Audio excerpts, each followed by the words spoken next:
vosotros, mis amados hermanos. Deseo para ustedes muchas bendiciones de parte del Señor, esperando que al estudiar o ver estos comentarios se encuentren bien. Hemos estudiado los primeros 4 capítulos de Romanos y recibido muy buenas enseñanzas en cada uno de ellos.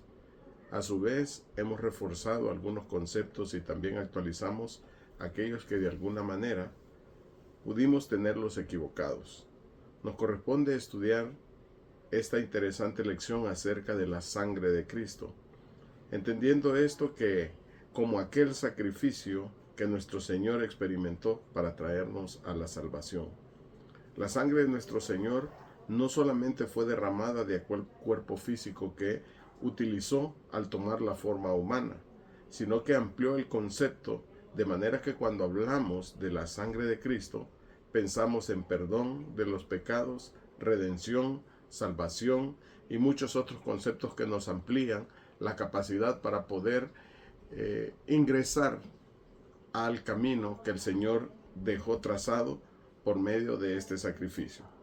Nosotros no pudimos ver el derramamiento físico de la sangre del Señor, pero de manera espiritual y a través de la fe nos ha alcanzado ese sacrificio para acercarnos al Padre Celestial. La lectura bíblica de esta lección, que lleva por título La sangre de Cristo, se encuentra en Romanos en capítulo 5, versículos 1 al 11. Vamos a leerlos, hermanos, y después en cada una de las preguntas tendremos algunos comentarios que debemos tomar muy en cuenta.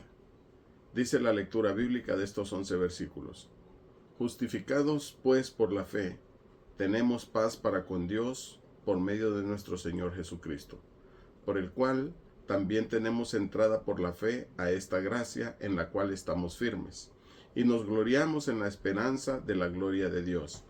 Y no solo esto, mas aún nos gloriamos en las tribulaciones, sabiendo que la tribulación produce paciencia, y la paciencia prueba, y la prueba esperanza, y la esperanza no avergüenza, porque el amor de Dios está derramado en nuestros corazones por el Espíritu Santo que nos ha dado. Porque Cristo, cuando aún éramos flacos, a su tiempo murió por los impíos. Ciertamente, apenas muere alguno por un justo, con todo, podrá ser que alguno osara morir por el bueno. Mas Dios encarece su caridad para con nosotros, porque siendo aún pecadores, Cristo murió por nosotros. Luego, mucho más ahora, justificados en su sangre, por él seremos salvos de la ira. Porque si siendo enemigos fuimos reconciliados con Dios por la muerte de su Hijo, mucho más estando reconciliados seremos salvos por su vida. Y no solo esto, mas aún nos gloriamos en Dios por el Señor nuestro Jesucristo, por el cual ahora hemos recibido la reconciliación. Como les dije al iniciar, hermanos, solo haremos la lectura, ya que muchos de los versículos están contenidos dentro de el desarrollo de las preguntas que vamos a desarrollar en el cuerpo de esta lección. El texto de oro o el texto áureo de esta lección es Primera de Juan capítulo 1 versículo 7. Dice así: Mas si andamos en luz, como Él está en luz, tenemos comunión entre nosotros, y la sangre de Jesucristo su Hijo nos limpia de todo pecado. En este versículo encontramos varios condicionantes para que la sangre de nuestro Señor Jesucristo nos limpie de todo pecado. Nos dice que andemos en luz como Él está en luz. Esto expresa la necesidad de salir de nuestra vida de oscuridad en la cual estábamos inmersos para andar en la luz admirable de nuestro Señor y Salvador Jesucristo. Vivir en luz es estar apartado del mal, apartado de este mundo, para vivir para nuestro Señor únicamente. Al estar en esta luz admirable, tenemos comunión con aquellos que andan también en luz, en la verdadera comunión a través del Espíritu Santo. Por lo tanto, al alcanzar esta comunión, la sangre de Cristo o de nuestro Señor y Salvador Jesucristo nos limpia, ya que los que vivimos en el Señor nos apartamos de todo aquello que puede llevarnos de nuevo a la oscuridad. Por lo cual, cada día de nuestra vida nos estamos limpiando por la palabra, y el sacrificio del Señor es una realidad para nosotros, y cada día morimos al pecado y vivimos para nuestro Señor y Salvador Jesucristo. Tenemos 8 preguntas muy interesantes que vamos a desarrollar en esta lección y continuaremos en cada una de ellas dando algunos comentarios que, como siempre decimos, hermanos, estos comentarios sirven de base o de guía para que al momento de estudiar en casa o en la congregación o en la localidad donde estamos, podamos profundizar más en esos detalles que el Espíritu Santo nos da a todos y cada uno de nosotros. La pregunta número 1 dice: ¿a qué beneficios tenemos entrada por la fe? De acuerdo a Romanos en su capítulo 5, versículos 1 y 2. En primer lugar, tenemos paz para con Dios. Eso es lo que nos dice Romanos capítulo 5, versículos 1 al 2. La fe en el Señor Jesucristo nos reconcilia con nuestro Padre Celestial a través de ese sacrificio. Al estar en paz con Dios, tenemos entrada a esta gracia. Esta gracia es la oportunidad de salvación en Cristo Jesús. También tenemos la esperanza de la gloria de Dios que nos ofrece por medio de nuestro Señor y Salvador Jesucristo. Todas estas preguntas, todas estas lecciones que hemos estudiado y mayormente la que recién acaba de pasar, hermanos, nos muestra que no podemos quitar de en medio a nuestro Señor y Salvador Jesucristo como algunos pretenden hacer o darle solamente la gloria y la honra al Padre, dejando de lado al Señor Jesucristo. El Padre se sintió complacido en que a través de su Hijo Jesucristo nosotros nos acercáramos a Él, y no hay otra forma de poder acercarnos al Padre si no es a través de nuestro Señor y Salvador Jesucristo. Por lo tanto, los beneficios y la entrada a esta fe van a ser siempre a través del sacrificio de nuestro Señor y Salvador Jesucristo. La pregunta número 2. ¿Cómo ayudan las pruebas y tribulaciones a crecer en fe? De acuerdo a Romanos en su capítulo 5, versículos 3 al 5, y Primera de Pedro en su capítulo 1, versículo 7. La tribulación dice que produce paciencia. Lo que esto indica es que inicia el proceso que dará como resultado gozar del amor de Dios por medio del Espíritu Santo en nosotros. El soportar o aprender de las tribulaciones nos dan experiencia como cristianos. Esto nos da solidez en fe, de manera que no nos avergonzamos de ser hijos de Dios en medio de este mundo. En Primera de Pedro nos dice que nuestra fe es mucho más preciosa que el oro, el cual debe ser probado con fuego. Como dice, un metal precioso como el oro debe ser probado con fuego. Bueno, sabemos que nosotros también en la actualidad podemos entender que hay ciertos químicos que prueban el oro, pero aquí estaba hablando de la pureza que tenía que tener el oro al pasar por el fuego. La tribulación, la angustia, las pruebas nos dan como resultado esa solidez, esa pureza al momento de presentarnos delante de nuestro Señor. Y en Primera de Pedro dice que las tribulaciones son como ese fuego que prueba nuestra fe. Y cuando el Señor retorne, nuestra fe sea hallada en honra, gloria y alabanza. Vemos entonces, hermanos, que las pruebas y tribulaciones nos ayudan a crecer en fe por medio de la experiencia que adquirimos. En la parte media del versículo 3 dice que adquirimos nosotros prueba. Esa prueba es experiencia, hermanos. Esa prueba que tenemos es experiencia de poder soportar y de poder experimentar algunos detalles que a través de las tribulaciones los encontramos, porque normalmente lo que sucede, hermanos, es que cuando estamos en angustia, cuando estamos en tribulaciones, estamos más cerca de Dios, y ahí nos damos cuenta que el Señor siempre ha estado con nosotros, aun cuando no estemos en las tribulaciones. Y cuando estamos en medio de las tribulaciones, nosotros, como consecuencia de esa angustia, de esas tristezas, de esas situaciones incómodas que podemos estar pasando, estamos pendientes de nuestro Dios, oramos, acudimos a Él en todo momento. No quiere decir esto que otras veces no lo hacemos, pero siempre cuando estamos atribulados es cuando más oramos, cuando más estamos inclinados a poder estar cerca de Dios. Y por lo tanto, al ver el resultado de las condiciones que el Señor pone y lograr pasar esas tribulaciones, entonces nuestra fe aumenta y adquirimos experiencia para creer verdaderamente que el Señor y Salvador Jesucristo es más poderoso que cualquiera de nuestras pruebas y nos ayuda a soportarlas con hidalguía y con mucho valor y con fe y confianza delante de nuestro Señor para la honra y gloria de nuestro Padre Celestial. La pregunta número 3 dice, ¿en qué condición estábamos cuando Jesús derramó su sangre por nosotros? De acuerdo a Romanos, en su capítulo 5, versículos 6 al 8. Aquí lo que nos expresa, hermanos, es que estábamos débiles, impíos y pecadores. En esta condición nadie se ofrecería por nosotros, porque la posibilidad es que alguien se sacrifique por alguna persona justa o buena, pero no por pecadores o malvados.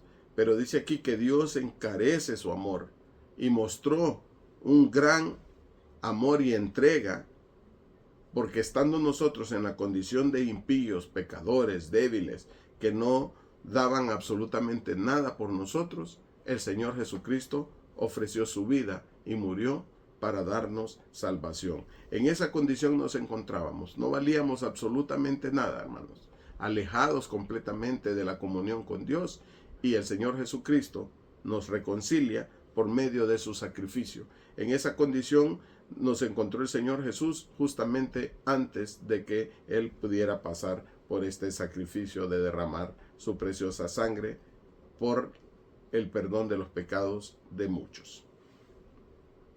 Dice la pregunta 4, ¿qué hace la sangre de Jesús por nosotros? Y aquí tenemos varias lecturas. Una está en Romanos capítulo 5, versículo 9, que es la lectura base. Otro está en Apocalipsis capítulo 1, versículo 5, y también Apocalipsis 5, 9, en Hebreos capítulo 9, versículos 11 al 14. ¿Qué es lo que hace, hermanos? Fíjense bien, lo que hace es que la sangre de Cristo, o la sangre del Señor Jesucristo, perdona nuestros pecados, nos aparta de la ira venidera. Dicho de otra manera, nos aparta del castigo que recibirán todos los pecadores que no acepten la redención a través de esa sangre. El Señor Jesucristo vino. Cuando hablamos aquí, hermanos, de la sangre de Jesús, no solamente pensemos en el momento en que el Señor derramó su sangre de aquel cuerpo físico. Es el sacrificio y todo lo que cargó el Señor Jesucristo por cada uno de nosotros. Los pecados de todo el mundo fueron cargados sobre Él, y a través de ellos es que el Señor nos reconcilia. Dicho de esta manera, hermanos, todos aquellos que no reciban o no acepten la redención a través de esta sangre, el sacrificio del Señor ofrece para toda la humanidad eterna redención y limpia nuestras conciencias de las obras de muerte para que sirvamos al Dios vivo. Eso es lo que en resumen engloban o encierran estas lecturas. Nos perdona de todos nuestros pecados y nos acerca al Señor y nos aparta de la ira o el castigo venidero para todos aquellos pecadores que no acepten el sacrificio salvador de nuestro Señor y Salvador Jesucristo. Esta pregunta, hermanos, es muy conocida por todos los amados hermanos de nuestra iglesia, y también para aquellos que lo miran. Vamos a hablar de qué debían hacer los hijos de Israel con la sangre del cordero sin mancha en la primer Pascua. Dice la pregunta número 5 esto. ¿Qué es lo que iban a hacer los hijos de Israel? De acuerdo a Éxodo capítulo 12, versículos 3 al 7 y los versículos 12 al 13, ellos tenían que tomar de la sangre de aquellos corderos que habían sido seleccionados el día 10 para poder ser sacrificados el día 14. Después de la puesta del sol, al anochecer, estos corderos tenían que ser sacrificados y tenían que marcar los 2 postes y el dintel de la puerta donde ellos comerían la Pascua, ya que a la medianoche el heridor pasaría haciendo el juicio sobre los egipcios. Al ver la sangre, pasaría de esa casa y no moriría el primogénito de la casa marcada con sangre. Esa sangre sería la señal que allí estaban los hijos de Israel, en aquel momento el pueblo de Dios. Por lo tanto, dice el versículo 13, y la sangre será por señal, y veré la sangre y pasaré de vosotros. Por eso la Pascua significa pasar de o pasar sobre. Cuando el heridor miraba la sangre en los dos dinteles, que son los verticales que sujetan la puerta, los dos postes, y el dintel de la puerta es la parte superior o el atravesaño, estos estaban marcados. Si el heridor miraba la sangre, entonces pasaba de largo de esa casa y no había muerte de primogénitos en la casa que estaba marcada. La sangre es señal.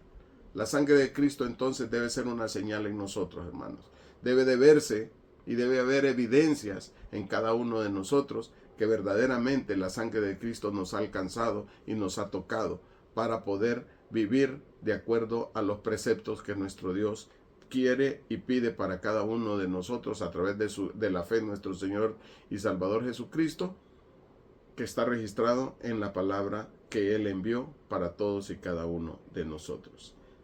Ahora veamos lo que prefiguraba esta condición. La pregunta 6 nos dice, ¿qué prefiguraba la sangre del Cordero de la Pascua? En 1 Corintios 5:7, que también es muy conocido por la iglesia, y en 1 de Pedro capítulo 1 versículo 19, dice en 1 Corintios que nuestra Pascua, que es Cristo, fue sacrificado por nosotros. Entonces, esta sangre que iba a ser derramada en esa primera Pascua de todos aquellos corderos prefiguraba a nuestro Señor y Salvador Jesucristo siendo sacrificado por toda la humanidad, por todos aquellos que en este tiempo pues también hemos aceptado el camino, porque el Señor murió por todos, pero verdaderamente solo hay algunos que han aceptado ese sacrificio. Y ojalá que usted y yo mantengamos siempre esa marca de sangre en nuestro corazón y mostremos evidentemente con nuestras acciones que nuestro Señor y Salvador Jesucristo nos ha alcanzado con ese sacrificio que derramó su preciosa sangre por todos y cada uno de nosotros. Entonces, la sangre de los corderos de la Pascua prefiguraba el sacrificio de nuestro Señor y Salvador Jesucristo. La pregunta 7 dice, ¿qué dice Jesús sobre comer su carne y beber su sangre? En San Juan capítulo 6 versículos 53 al 56. Dice que si el que no come la carne y no bebe su sangre, no tiene vida en sí mismo. Empieza el Señor a hacernos ver que la vida, esto que nosotros tanto apreciamos, depende de el participar de nuestro Señor y Salvador Jesucristo.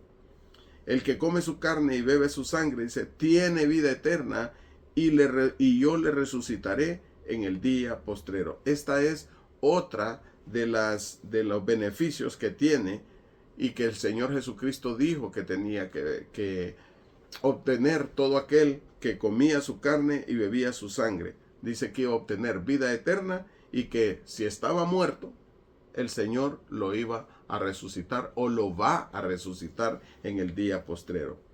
Posteriormente nos dice que su carne es verdadera comida y su sangre verdadera bebida. Y esto no implica, hermanos, creer en aquella teoría o aquella notificación que tienen algunos de creer en la transustanciación, que es el efecto en el cual cuando alguien participa de la cena del Señor o participa de los emblemas, que es el jugo de uvas y el pan ácimo, se convierten en la sangre de Cristo. No, aquí lo que implica es que debemos de participar del Señor, aprender de Él, entender cuál era su fe, vivir de acuerdo a sus principios, a sus preceptos y conocer que todos como hermanos formamos el cuerpo de Cristo y todos y cada uno de nosotros somos y estamos siendo partícipes en la comunión de los santos del cuerpo de Cristo y a través de su Espíritu somos partícipes de su sangre o de ese sacrificio que el Señor hizo. Cada uno de nosotros, hermanos, debemos entender que participar de estas condiciones, hermanos, es muy importante para cada uno de nosotros para poder entender lo que va a venir hacia adelante. Y como pregunta final tenemos la pregunta 8. Dice, ¿y cómo se cumplió esta palabra? Lo que el Señor les dice en San Juan capítulo 6, versículos 53 al 56, que el que comía su carne, bebía su sangre, tenía vida eterna, que lo iba a resucitar, se vio manifestado algunos días después de lo que Él les había anunciado.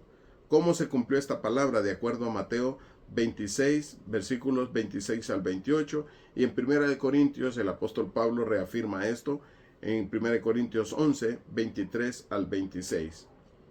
En una forma simbólica, hermanos, hizo que sus discípulos participaran de pan ácimo como su carne y del fruto de la vid o jugo de uvas como su sangre.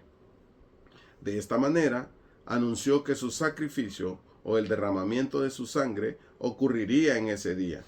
Así que le dijo el apóstol Pablo, reafirmando lo que había aprendido de parte del Señor, que todas las veces que se come el pan ácimo o que comieres el pan y se bebe jugos de uva, que es anualmente, se anuncia el sacrificio de nuestro Señor y Salvador Jesucristo al derramar su sangre preciosa por los pecados del mundo. Manteniendo también, hermanos, de esta manera la esperanza de redención y transformación hasta que venga por los hijos de Dios. Nuestro amado Señor Jesucristo vendrá por cada uno de nosotros, mis hermanos. Entonces, se cumplió esa palabra, el momento en el cual Él los hace partícipes de la cena del Señor. Por lo tanto, nosotros en este tiempo, de igual manera, tenemos que participar de la cena del Señor para poder cumplir con estos preceptos que el Señor estableció y podamos entender que aquel derramamiento de sangre que fue mucho tiempo, más de 2000 años antes de este tiempo, nuestro Señor y Salvador Jesucristo hizo ese sacrificio por nosotros. Pero hoy ese sacrificio debe de ser una realidad y debe de verse que verdaderamente la sangre del Señor Jesucristo nos ha tocado. El fruto de la vid, hermanos, dice la nota, del cual participamos en la cena del Señor, representa la sangre de Jesús, la cual derramó por nosotros. Como participamos de la cena del Señor, recordamos el sacrificio que Jesús hizo por nosotros, o cuando participamos de la cena, recordamos el sacrificio que el Señor Jesucristo hizo por cada uno de nosotros. Mis amados hermanos, estos son los comentarios y respuestas que presento a ustedes de la lección La sangre de Cristo, esperando les sirva como un punto de partida para estudiar en casa con la familia o en la congregación de los santos. Dios les bendiga y les guarde. Reciban siempre, hermanos, un saludo de sus hermanos de la República de Honduras, aquí en Centroamérica.